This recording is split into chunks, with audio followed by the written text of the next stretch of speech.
Sir വരുന്ന നമുക്കറിയാം ബംഗാൾ നിയമസഭാ തെരഞ്ഞെടുപ്പ് അടുത്തിരിക്കുകയാണ്. അപ്പോൾ മമതാ ബാനർജിയെ ശുവേന്ദു അധികാരി വീണ്ടും പരാജയപ്പെടുത്തുമോ? ഇപ്രാവശ്യം ബി ജെ പിക്ക് ബംഗാൾ പിടിച്ചെടുക്കാൻ കഴിയുമെന്നുള്ള ഒരു വലിയ ആത്മവിശ്വാസമുണ്ട് അല്ലേ? ബംഗാൾ പിടിച്ചെടുക്കാൻ കഴിയുമെന്ന് പറയുന്ന വലിയ ആത്മവിശ്വാസമില്ല. പക്ഷെ അവരുടെ സീറ്റുകൾ ഏതാണ്ട് 100-ന് മുകളിലേക്ക് ആക്കാൻ കഴിയും എന്ന് പറയുന്ന ഒരു ആത്മവിശ്വാസമുണ്ട്. പക്ഷേ താങ്കൾ പറഞ്ഞ പോലെ ബംഗാൾ എന്ത് വില കൊടുത്തും പിടിച്ചെടുക്കണം എന്ന് പറഞ്ഞുകൊണ്ട് ഏത് വിധത്തിലുള്ള കളിയും കളിക്കാൻ അവർ തയ്യാറായിട്ട് നിൽക്കുകയാണ്.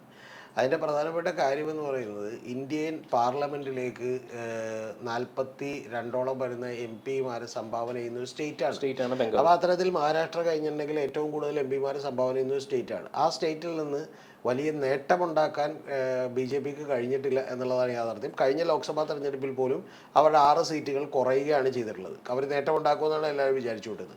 അതിൻ്റെ പിന്നെ രണ്ടാമതൊരു പ്രധാനപ്പെട്ട ഏറ്റവും ഭയക്കുന്നൊരു കാര്യം, നരേന്ദ്രമോദിയും ബി ജെ പിയും ഇന്ത്യയിൽ ഏതെങ്കിലും മുഖ്യമന്ത്രിമാരെ ഭയക്കുന്നുണ്ടെങ്കിൽ അത് മമതാ ബാനർജി ആണെന്നുള്ളതാണ്.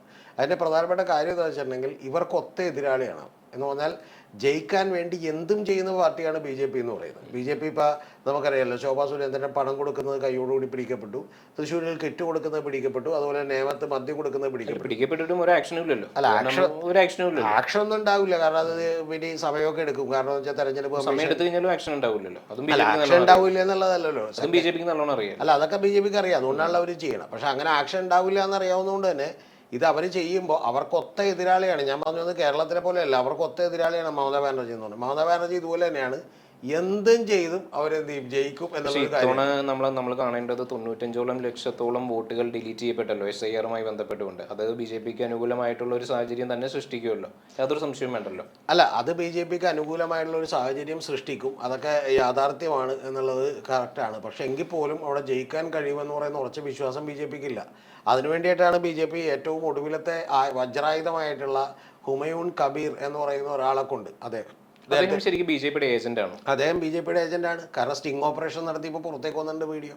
അതായത് ആ സ്റ്റിംഗ് ഓപ്പറേഷൻ അദ്ദേഹത്തിന് ഒരു സംശയം ചോദിക്കുന്നത്, അദ്ദേഹത്തിന് സകല പിന്തുണയും നൽകുന്നത് നമ്മുടെ OIC ആണ്. അല്ല, അത് ഞാൻ കാര്യം പറയാം, അല്ലെങ്കിൽ പ്രേക്ഷകർക്ക് മനസ്സിലാവില്ല. ഇതെന്താ വെച്ചിട്ടുണ്ടെങ്കിൽ അദ്ദേഹം ഡിസംബർ ലാസ്റ്റ് പ്രഖ്യാപിക്കുന്നു, ഞാൻ ബാബറി മസ്ജിദ് മുർഷിദാബാദിൽ പണിയും, ബദംഗ എന്ന് പറയുന്ന ഒരു സ്ഥലത്ത് പണിയുമെന്ന് അദ്ദേഹം പ്രഖ്യാപിക്കുന്നു. അതിനുവേണ്ടിയുള്ള ശിലാസ്ഥാപനം നടത്താൻ പോകുന്നു. അപ്പോൾ അങ്ങനെ പണിയരുത് എന്ന് പറയുന്നു TMC ഇദ്ദേഹത്തെ പുറത്താക്കുന്നു. ഇദ്ദേഹം ഈ പ്രൊജക്റ്റുമായിട്ട് മുന്നോട്ട് പോകുന്നു. ആ മുന്നോട്ട് പോയിക്കൊണ്ടിരിക്കുമ്പോൾ എന്ന് പറഞ്ഞാൽ അമിത്ഷാ ഈ ഹുമയൂണിനെ വലിയ നഖശികാന്തം എതിർക്കുന്നു. ഞങ്ങളങ്ങനെ പണിയാൻ സമ്മതിക്കില്ല, അത് നടക്കില്ല എന്ന് BJP-ക്കാർ പറയുന്നു. വലിയ ഒരു പ്ലോട്ട് അവിടെ രൂപപ്പെടുന്നു. ഈ പ്ലോട്ട് രൂപപ്പെടുമ്പോഴുള്ള ഏറ്റവും വലിയ പ്രശ്നം എന്ന് വെച്ചാൽ ഇദ്ദേഹത്തിൻ്റെ ഒരു പാർട്ടി ഇദ്ദേഹം രൂപീകരിച്ചിട്ടുണ്ട്. ആ പാർട്ടിയും അസദുദ്ദീൻ ഒവൈസിയുടെ മജ്ലിസ് പാർട്ടിയും തമ്മിൽ എന്ത് ചെയ്തു, ഒന്നിക്കുന്നു, സഖ്യത്തിലാവുന്നു. ആ സഖ്യത്തിലാകുന്ന പാർട്ടി വലിയ തോതിൽ മുസ്ലിം വോട്ട് ബാങ്കുകളിൽ, മുസ്ലിം ഏതാണ്ട് 30-32% ഉണ്ട്, 3 കോടി എടുത്ത ആളുകളുണ്ട്. ആ മുസ്ലിം വോട്ട് ബാങ്കുകളിൽ ഒരു ചങ്ക് വോട്ട് ബാങ്കുകൾ അവർ പിടിച്ചുകൊണ്ട് പോയിട്ടുണ്ടെങ്കിൽ സ്വാഭാവികമായിട്ട് അത് മമതാ ബാനർജിക്ക് പണിയാവും. കാരണം മമതാ ബാനർജിക്ക് അത് ബ്ലോക്കായി മമതാ ബാനർജിക്ക് കിട്ടുന്ന വോട്ടാണ്. അപ്പോൾ അത് ഒന്ന് പ്രശ്നമാവും. രണ്ടാമത്തെ സംഭവിക്കാൻ പോകണം എന്താ, അങ്ങനെ സംഭവിക്കുമ്പോൾ മമതാ ബാനർജിക്കും തൃണമൂൽ കോൺഗ്രസിനും ഒക്കെ കിട്ടുന്ന വലിയ തോതിലുള്ള ഹിന്ദു കമ്മ്യൂണിറ്റിയുടെ വോട്ടുമുണ്ട്, അവിടെ 70%. അപ്പോൾ അതും നഷ്ടപ്പെടും, അതിലൊരു പോളറൈസേഷൻ ഉണ്ടാവും. ഈ അപകടം മണുത്തുകൊണ്ട് പക്ഷേ മമതാ ബാനർജി എന്ത് ചെയ്യുന്നു വെച്ചിട്ടുണ്ടെങ്കിൽ, മമതാ ബാനർജി കൃത്യമായി ഒരു സ്റ്റിംഗ് ഓപ്പറേഷൻ നടത്തുകയും ഇദ്ദേഹം തന്നെ പറയുന്ന ഒരു വീഡിയോ പുറത്തുവിടുകയും ചെയ്തു. ആ വീഡിയോയിൽ ഇദ്ദേഹം പറയുന്നത് ഇതൊരു 1000 കോടി രൂപയുടെ പ്രൊജക്റ്റാണ്. ഇത് അസം മുഖ്യമന്ത്രിയും മധ്യപ്രദേശ് മുഖ്യമന്ത്രിയും ഹിമന്ത ബിശ്വ ശർമ്മയും അടക്കമുള്ള അസം മുഖ്യമന്ത്രി അടക്കമുള്ള ആളുകൾ അറിഞ്ഞുകൊണ്ടുള്ള പ്രൊജക്റ്റാണ്. പ്രധാനമന്ത്രിയുടെ ഓഫീസിൽ ഒരാൾക്ക് തന്നെ അറിയാവുന്ന പ്രൊജക്റ്റാണ്. ഇതിൻ്റെ ഭാഗമായിട്ട് 200 കോടി രൂപ ഇപ്പം തന്നെ എനിക്ക് കിട്ടിക്കഴിഞ്ഞു എന്നുള്ളതാണ്. അത് ജനം വിശ്വസിക്കും. കാരണം എന്താണെന്നറിയാമോ, ശിലാസ്ഥാപനത്തിന് വന്ന ആയിരക്കണക്കിന് ആളുകൾക്ക് ഇദ്ദേഹം ഭക്ഷണം കൊടുത്തു, വലിയ ആഘോഷമായിട്ട് പരിപാടികൾ നടത്തി. ഇനി ബാക്കി 800 കോടി കിട്ടും എന്നാണ്. അപ്പോൾ അത്തരത്തിൽ ഇത് മമതാ ബാനർജിയെ പൊളിക്കാനുള്ള ഒരു പ്രൊജക്റ്റാണ് എന്ന് പറഞ്ഞുകൊണ്ടിരുന്നു. ആ പൊളിക്കാനുള്ള പ്രൊജക്റ്റാണെന്ന് പറഞ്ഞതുകൊണ്ട് തന്നെ ഇപ്പോൾ എന്ത് ചെയ്യുന്നു വെച്ചാൽ അസദുദ്ദീൻ ഒവൈസി സഖ്യം വിട്ടു. അപ്പൊ ഞാൻ പറഞ്ഞത് ഇത് മമതാ ബാനർജി അല്ലെങ്കിൽ ഇത്തരത്തിലുള്ള സംഭവവികാസങ്ങൾ നടന്നു കഴിഞ്ഞാലും ശുവേന്ദു അധികാരിയുടെ ഒരു ബേസ് എന്ന് പറയുന്നത് ശക്തമാണല്ലോ. കഴിഞ്ഞ തവണ തന്നെ അദ്ദേഹം മമതാ ബാനർജിയെ തന്നെ പരാജയപ്പെടുത്തി. ഇത്തവണയും അദ്ദേഹം മമതാ ബാനർജിയെ പരാജയപ്പെടുത്തുമെന്നുള്ളതാണ് റിപ്പോർട്ടുകൾ പറയുന്നത്. കഴിഞ്ഞ തവണ ശുവേന്ദു അധികാരി മമതാ ബാനർജിയെ പരാജയപ്പെടുത്തി എന്ന് പറയുമ്പോഴും അതൊരു പ്രത്യേക സാഹചര്യത്തിലും അതുപോലെ തന്നെ പ്രത്യേക മണ്ഡലത്തിലും ഒക്കെ തന്നെയാണ്. ഇത്തവണ പക്ഷേ ശുവേന്ദു അധികാരി നിങ്ങൾ അറിയേണ്ടത്, മത്സരിക്കുമ്പോൾ മമതാ ബാനർജിയുടെ അടുത്ത് മാത്രമല്ല മത്സരിക്കുന്നത്, വേറൊരു മണ്ഡലത്തിൽ കൂടി മത്സരിക്കുന്നുണ്ട്. കാരണം ഇത്തവണ അങ്ങനെ പരാജയപ്പെടുത്താൻ കഴിയും എന്നുള്ളൊരു ഉറപ്പില്ല. ഏറ്റവും പ്രധാനപ്പെട്ട കാര്യം നമ്മൾ മറ്റേ അല്ല, ഒരു ദൃഢനിശ്ചയമുള്ള ഒരു വ്യക്തിയാണ് ശുഭേന്ദു അധികാരി എന്ന് പറയുന്നത്. ഇപ്പൊ BJPക്ക് എല്ലാ സ്റ്റേറ്റുകളിലും ദൃഢനിശ്ചയമുള്ള ഒരുപാട് വ്യക്തികൾ ഉണ്ടാവുമല്ലോ. ഇപ്പൊ തമിഴ്നാടാണെന്നുണ്ടെങ്കിലും മഹാരാഷ്ട്രയാണെന്നുണ്ടെങ്കിലും എല്ലാ മേഖലകളിലും. അതുപോലെ തന്നെ ബംഗാളിലെ കാര്യങ്ങളെല്ലാം നിയന്ത്രിക്കുന്ന ഒരു വ്യക്തിയാണ് മുൻപ് ഈ പറയുന്ന മമതാ ബാനർജിയുടെ ഒപ്പം ഉണ്ടായിരുന്ന ശുഭേന്ദു അധികാരി. അല്ല, ഈ ദൃഢനിശ്ചയം എന്ന് പറഞ്ഞാൽ അങ്ങനെ ദൃഢനിശ്ചയം ഉണ്ടെങ്കിൽ ഒറ്റക്കൊരു സീറ്റ് മാത്രം മത്സരിക്കണ്ടേ? അങ്ങനെയല്ല പുള്ളി മത്സരിക്കുന്നത്. അല്ല, ഒരു സ്ട്രാറ്റജിയാണല്ലോ. അല്ല, സ്ട്രാറ്റജിയാണ്. അപ്പൊ അതുകൊണ്ട് ഇതിൽ ഏറ്റവും പ്രധാനപ്പെട്ട കാര്യം അവിടെ ശുഭേന്ദു അധികാരിക്കൊന്നും അടിച്ചിടാൻ കഴിയുന്ന ഒരാളല്ല മമതാ ബാനർജി എന്നുള്ള ആളൊന്ന്. രണ്ടാമത്തെ ഏറ്റവും പ്രധാനപ്പെട്ട വിഷയം എന്താണെന്നറിയാമോ? അല്ല, ഭവാനിപ്പൂരിൽ മുമ്പ് പരാജയപ്പെടുത്തിയെന്നുണ്ടെന്നുണ്ടെങ്കിൽ പിന്നെ ഈ പ്രാവശ്യം SIR മൂലം വോട്ടുകൾ ഡിലീറ്റ് ചെയ്യപ്പെട്ടിട്ടുണ്ട് എന്നുണ്ടെങ്കിൽ ഞാൻ പറയുന്നത് ഇതെല്ലാ തരത്തിലുള്ള വഴികളും BJP പരീക്ഷിച്ചുകൊണ്ടിരിക്കുകയാണ്. 85-95 ലക്ഷത്തോളം വോട്ടുകൾ എന്ത് ചെയ്തു? ഡിലീറ്റ് ചെയ്തു. ആ ഡിലീറ്റ് ചെയ്തതിൽ മഹാഭൂരിപക്ഷ വോട്ടുകൾ മുസ്ലിംസിൻ്റെയാണ്. മറ്റ് ഭൂരിപക്ഷം എന്ന് പറയുന്നത് വനിതകളുടെ വോട്ടുകളാണ്, വുമൻസിൻ്റെ വോട്ടുകളാണ്. ആ വുമൻ്റെ വോട്ടുകൾ പോകുമ്പോൾ യഥാർത്ഥത്തിൽ രണ്ടും ബാധിക്കാൻ പോകുന്നത് മമതാ ബാനർജിയാണ്. ഞാൻ പറയുന്ന ഒരു കാര്യം എന്ന് പറയുന്ന ഒരൊറ്റ കാര്യമുള്ളൂ. ഇതെല്ലാം സംഭവിക്കുമ്പോഴും അവർക്കവിടെ ജയം ഉറപ്പിക്കാൻ കഴിയുന്നില്ല. കാരണം ഈ സ്റ്റിംഗ് ഓപ്പറേഷനിൽ ഇദ്ദേഹം പറഞ്ഞിട്ടുള്ള ഒരു വാചകം എന്ന് പറയുന്നത് 100-120 സീറ്റുകൾ BJPക്ക് കിട്ടുകയും ബാക്കി നിങ്ങളൊരു 60-70 സീറ്റുകൾ മേടിക്കുകയും ചെയ്തിട്ടുണ്ടെങ്കിൽ നമുക്ക് ഒരുമിച്ച് ഭരിക്കാം, അങ്ങനെയാണെങ്കിൽ ഉപമുഖ്യമന്ത്രി സ്ഥാനം തരാമെന്നാണ്. അപ്പോൾ അതിൻ്റെ പ്രധാനപ്പെട്ട വിഷയം എന്ന് വെച്ചാൽ നേരത്തെ പറഞ്ഞതാണ്. അതായത് അടിക്കടി എന്ന് പറയുന്ന പല്ലിന് പല്ല് കണ്ണിന് കണ്ണ് എന്ന് പറഞ്ഞുകൊണ്ട് നിൽക്കാൻ കഴിയുന്ന ഒരു നേതാവാണ് മമതാ ബാനർജി. മമതാ ബാനർജിയുടെ കാലശേഷം എന്ത് സംഭവിക്കുമെന്ന് നമുക്ക് പറയാൻ പറ്റില്ല. കാരണം മമതാ ബാനർജിയെ പോലെ വേറൊരു നേതാവില്ല. മമതാ ബാനർജിയുടെ കേസിലുള്ള ഏറ്റവും പ്രധാനപ്പെട്ട കാര്യം ഇലക്ട്രൽ ബോണ്ടിൻ്റെ കേസിൽ 6000 കോടി രൂപയിലധികം BJPക്ക് കിട്ടിയപ്പോൾ ഏറ്റവും രണ്ടാമത്തെ പാർട്ടി, അതായത് കോൺഗ്രസ് കഴിഞ്ഞ മൂന്നാമത്തെ പാർട്ടിയാണ്, പക്ഷേ കോൺഗ്രസിൻ്റെ തൊട്ടടുത്ത് തന്നെ നിൽക്കുന്ന 1200 കോടി സമാഹരിച്ച പാർട്ടിയുടെ പേര് മമതാ ബാനർജി എന്നാണ്. കേന്ദ്ര അന്വേഷണ ഏജൻസികൾ വന്നിട്ടുണ്ടെങ്കിൽ അവരോട് മസിൽ പവർ കൊണ്ട് ഏറ്റുമുട്ടാൻ തയ്യാറാകുന്ന സ്ഥാനാർത്ഥിയാണ് മമതാ ബാനർജി. എന്ന് പറഞ്ഞിട്ടുണ്ടെങ്കിൽ അവർ ഐപാക്കിൻ്റെ ഓഫീസിൽ വന്ന് ഫയൽസ് എടുത്തുകൊണ്ട് പോകുന്നു എന്നറിഞ്ഞപ്പോൾ ഏതെങ്കിലും മുഖ്യമന്ത്രിമാരാണെങ്കിൽ അവരവിടെ നിന്ന് പ്രസ്താവന ഇറക്കും, രൂക്ഷമായി വിമർശിക്കും, ഇതെല്ലാം ചെയ്യും. പക്ഷെ മമതാ ബാനർജി അതല്ല ചെയ്ത്. മമതാ ബാനർജി നേരെ കാറിൽ കയറിയിട്ട് ഇങ്ങോട്ട് വരികയും സ്വന്തം അന്വേഷണ ഉദ്യോഗസ്ഥന്മാരെ കൊണ്ട്, പോലീസിനെ കൊണ്ടിട്ട് ആ ഫയലുകൾ മൊത്തം എടുത്തുകൊണ്ട് പോവുകയും ഇപ്പം നിങ്ങൾക്ക് തരാൻ ഉദ്ദേശമില്ല എന്ന് പറയുകയും ചെയ്ത ഒരാളാണ്. അപ്പോൾ അത്തരത്തിൽ പിന്നെ ഏറ്റവും വലിയ SIRൽ വോട്ടുകൾ ഡിലീറ്റ് ചെയ്യുന്നതിനെതിരെ സുപ്രീം കോടതിയിൽ ഗൗണ് വിട്ട് നിന്ന് വാദിച്ച ഒരാളാണ്. അത് മാത്രമല്ല, തൃണമൂലിന്റെ പല MPമാരെ നമ്മൾ പരിശോധിച്ച് നോക്കിയിട്ടുണ്ടെന്നുണ്ടെങ്കിൽ ഇപ്പോൾ ഷാജഹാൻ ഷെയ്ഖിനെ പോലുള്ള പല MPമാർ അവരൊന്നും തന്നെ ഈ പറയുന്ന കേന്ദ്ര ഏജൻസികൾക്ക് പോലും അവരെ സമീപിക്കാൻ കഴിയാത്ത ഒരവസ്ഥയിലാണ് പല ബംഗാളിലെ MPമാരും ഉള്ളത്. വലിയ പ്രത്യേകതകൾ അവരുടെ MPമാരുടെ ലിസ്റ്റിൽ തന്നെ ഉണ്ട്. യഥാർത്ഥത്തിൽ ഇപ്പോൾ വനിതാ സംവരണം എന്ന് പറഞ്ഞല്ലോ, 37% വനിതകൾക്ക് അവിടെ സീറ്റ് കൊടുക്കുകയും അവരെ MPമാരായി ജയിപ്പിക്കുകയും ചെയ്തതാണ് മഹുവ മൊയ്ത്ര അടക്കമുള്ള ആളുകൾ.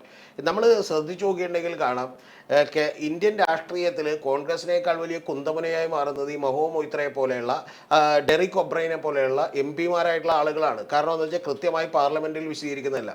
ഞാൻ പറഞ്ഞ അതുകൊണ്ടാണ് മമതാ ബാനർജിയുടെ നേതൃത്വത്തെ ഇടിച്ചിടാൻ വേണ്ടി സകല പണിയും പഠിച്ച പണിയും നോക്കിക്കൊണ്ടിരിക്കുകയാണ്.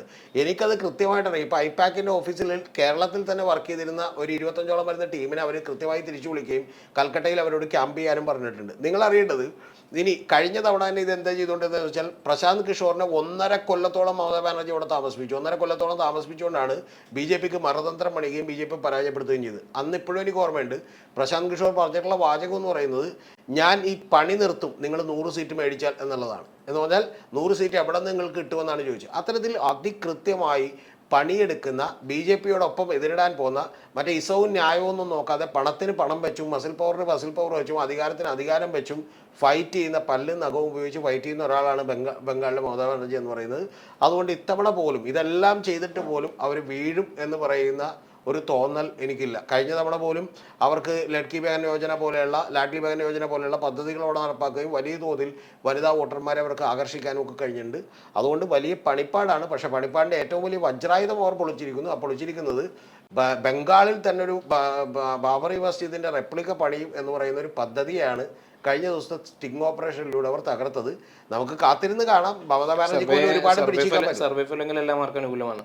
സർവേ ഫലങ്ങളെല്ലാം മിക്കവാറും ബി ജെ പിക്ക് അനുകൂലമാണ്. ബി ജെ പി അധികാരം പിടിച്ചെടുക്കുമെന്നുള്ള ബി ജെ പി അധികാരം പിടിച്ചെടുക്കുമെന്ന് പറയുന്നത് കൊണ്ട് അല്ലാത്തതൊക്കെ ഉണ്ട്. അതൊക്കെ സർവേ ഫലങ്ങളൊന്നും ഇപ്പോൾ നമുക്ക് വിശ്വസിക്കാൻ പറ്റില്ല. കാരണം സർവേ ഫലങ്ങളൊന്നും മാനേജ് ചെയ്യാൻ പറ്റാത്തൊരു പാർട്ടിയല്ല ബി ജെ പി എന്ന് പറയുന്നത്. അത് ലോക്കലി വരുന്നത് മമതാ ബാനർജിക്കും അല്ല, കേവലം 2-3 സീറ്റിൽ നിന്നുകൊണ്ട് 77 സീറ്റ് വരെ നേടാമെന്നുണ്ടെങ്കിൽ അവർക്ക് ഭരണം പിടിച്ചെടുക്കാതെ തീർച്ചയായിട്ടും അവർ ഇത്തവണ ഇമ്പ്രൂവ് ചെയ്യും. കാരണം അവർ അത്രയും കടുത്ത ഫൈറ്റിലാണ്. അവർ അതിനുവേണ്ടി എല്ലാം എടുത്തു വെക്കുകയാണ്. ഇപ്പൊ ജയശ്രീരാം വിളികളാണ് അവിടെ മുഴങ്ങുന്നത്. വലിയ അതോടൊപ്പം നമ്മൾ മനസ്സിലാക്കേണ്ടത് കോൺഗ്രസും സി പി എമ്മും ഒരുമിച്ചാണ് മത്സരിക്കുന്നത്. കോൺഗ്രസ് സി പി എം ഒരുമിച്ചാണ് മത്സരിക്കുന്നത്. കോൺഗ്രസിന് അവിടെ ഒരു 4-5% വോട്ടുകൾ മാത്രമേ ഉള്ളൂ. സി പി എമ്മിന് കഴിഞ്ഞ തവണ 4.5% വോട്ടുകളുണ്ട്. പക്ഷേ സി പി എം അവിടെ വലിയ അത്ഭുതങ്ങൾ ഒരുപക്ഷെ സൃഷ്ടിച്ചേക്കാം തെരഞ്ഞെടുപ്പിൽ അല്ലെങ്കിൽ പോലും. അതിൻ്റെ പ്രധാനപ്പെട്ട കാരണം അധികാരത്തിലിരുന്നപ്പോൾ ഉണ്ടായ പഴയ ആളുകളൊക്കെ തന്നെ പോയി. കാരണം ഇതിനൊപ്പം നിന്നിട്ടൊന്നും കിട്ടാനില്ലെന്ന് മനസ്സിലാക്കി. ഇപ്പം അതിനൊപ്പം നിൽക്കുന്നത് വളരെ ചെറുപ്പക്കാരായിട്ടുള്ള ആളുകളാണ്. കഴിഞ്ഞ ലോക്സഭാ തെരഞ്ഞെടുപ്പിൽ തന്നെ അവരുടെ പ്രസംഗം കേൾക്കാൻ വേണ്ടി ലക്ഷക്കണക്കിന് ആളുകളാണ് കൂടിച്ചേർന്നതെന്ന്. പക്ഷെ അത് വോട്ടാക്കാൻ കഴിഞ്ഞില്ല. 4.5-6% വോട്ടുകൾ മാത്രമേ അവർക്ക് എത്തിക്കാൻ കഴിഞ്ഞുള്ളൂ. ഇത്തവണയും പക്ഷെ വലിയ അത്ഭുതങ്ങളൊന്നും പ്രതീക്ഷിക്കേണ്ട. പക്ഷെ പ്രധാനപ്പെട്ട ഒരു കാര്യം അവരുടെ ജനസമ്മതി പതുക്കെ ഗ്രാമങ്ങളിൽ അല്ല, കമ്മ്യൂണിസ്റ്റ് പാർട്ടി തകർന്നു പോയ പ്രദേശങ്ങളിൽ ഒന്നും തിരികെ വന്നിട്ടില്ലല്ലോ. കോൺഗ്രസിന്റെ അവസ്ഥ അത് തന്നെയാണല്ലോ. അല്ല, തിരികെ വന്നിട്ടില്ല എന്നൊക്കെ ഉള്ളത് യാഥാർത്ഥ്യമാണ്. തിരികെ വരാനുള്ള സമയമായിട്ടില്ലല്ലോ. അല്ല, ഒരു പ്രദേശങ്ങളിലും അങ്ങനെ ഇല്ലല്ലോ. തകർന്നു പോയ സ്ഥലങ്ങളിലെല്ലാം തകർന്നു പോയ അവസ്ഥയുള്ളൂ. കോൺഗ്രസിന്റെ അവസ്ഥയും അങ്ങനെ തന്നെയാണ്. അതൊക്കെ മറ്റൊരു സംസ്ഥാനങ്ങളിൽ നോക്കി കോൺഗ്രസ് തകർന്നു പോയ ഏതെങ്കിലും സ്റ്റേറ്റ് താങ്കൾ പറയും. ഇപ്പോൾ ഗുജറാത്തിൽ കോൺഗ്രസിന് ഇപ്പോഴും 30-35 യു പിയിൽ തമിഴ്നാട്, ഒറീസ ഈ പ്രദേശങ്ങളിലൊന്നും കോൺഗ്രസ് ഇല്ലല്ലോ. സംഭവിച്ചിട്ടാണല്ലോ. തകർന്ന് തരിപ്പണമായ പ്രദേശങ്ങളാണല്ലോ. കോൺഗ്രസ് ഗ്രാജുവലി തകർന്നു പോയത് അതിനെ റീവാമ്പ് ചെയ്യാൻ വേണ്ടി കോൺഗ്രസിന്റെ അഖിലേന്ത്യാ നേതൃത്വം ശ്രമിക്കാത്തതുകൊണ്ടാണ്. ആ ശ്രമിക്കാതെ എന്ന് പറയുന്നത് നിസ്സാരമായിട്ടുള്ള ഒരു കാര്യമല്ല. കാരണം അതിന് പറ്റിയ ഒരാളെ കിട്ടണം.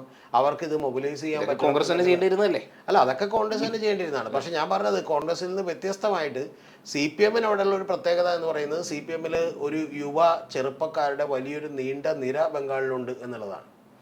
കോൺഗ്രസിനേക്കാൾ വ്യത്യസ്തമായിട്ട് ഞാൻ ബംഗാളിൽ കാണുന്ന ഒരു കാര്യം എന്ന് പറയുന്നത് അവർ പറയുന്നത് കേൾക്കാനും അവരുടെ പ്രചരണങ്ങൾക്ക് ചുക്കാൻ പിടിക്കാനും അവരോട് ഇപ്പോഴും തല്ലുകൊണ്ടാൽ പോലും അവിടെ നിൽക്കാനും കഴിയുന്ന ആത്മാർത്ഥമായിട്ടുള്ള നിരവധി പ്രവർത്തകർ അവർക്ക് സൃഷ്ടിച്ചെടുക്കാൻ കഴിഞ്ഞു. എന്ന് പറഞ്ഞാൽ ഒരു ബേസ് അവിടെ ഉണ്ട് എന്നുള്ളതാണ്. അതിൻ്റെ പുറത്ത് അത് ബിൽഡ് ചെയ്യോ അത് തകർന്നു പോകുമോ എന്നൊക്കെ ഉള്ളത് കാത്തിരുന്ന് കാണാനാണ്. കാരണം എതിര് മത്സരിക്കാനുള്ളത് കോടിക്കണക്കിന് പണവും മസിൽ പവറും അതുപോലെ തന്നെ അധികാരവും ഒക്കെ കയ്യിലുള്ള ബി ജെ പിയും മമതാ ബാനർജിയും ഒക്കെ ആയിട്ടാണ്. അതുകൊണ്ട് അതൊക്കെ വലിയ ബുദ്ധിമുട്ടുള്ള കാര്യമാണ്.